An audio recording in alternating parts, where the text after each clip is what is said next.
Hi, you all just finished a U-try where you got to find the center and radius of a circle below, and I gave you the equation of the circle in standard form, not in center radius form. So that's going to be our first job, is let's get it in center radius form. Nice thing, you're welcome. I put the x's together for you already, so we've got x squared plus 2x. I'm just going to add a little plus blank because I know I'm going to be completing the square on this one. For the y's, we've got y squared minus 8y, and then I'm going to have a plus blank because, again, I know I'm going to be completing the square. I already put the other number on the other side for you. You're welcome. Okay, so I got it part of the way there for you, but let's keep going from here. So remember that those perfect square trinomials are in this format of a squared plus 2ab plus b squared, okay? So my a value I know for this one with the x squared, my a value is x. So when I have 2ab, I know that it's like 2x times b equals this middle term, that's 2x. And so I can literally divide both sides by 2x on both sides and just get b as 1. So then for that b squared, I'm just going to add a 1 squared. And whatever I add to one side, I should add to the other side just so it stays in balance. 1 squared is 1, so I'm going to add a 1 to the other side just so it stays in balance, okay? For the other way, for the y's, the minus version of the perfect square trinomial will have a squared minus 2ab plus b squared, okay? So for this one, my a value, we know that's a y because we have a y squared.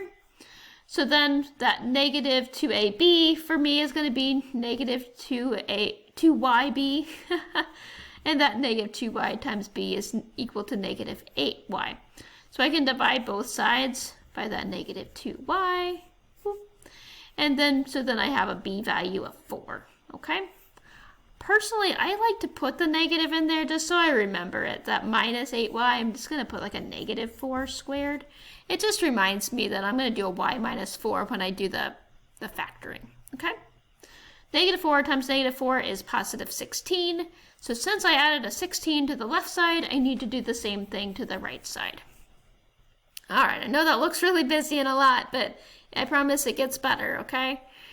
In the x's, they factor pretty nicely. That'll be our a value is x, our b value is positive 1, so it's x plus 1 squared. Plus, for our y values, so our a value is y, our b value is negative 4, so it factors as y minus 4 squared, okay?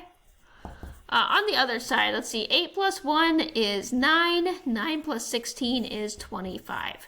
So with all of that completing the square, I know it's a little bit of work, but we got ourselves to that center radius form, okay? And just reminding you guys what center radius form looks like.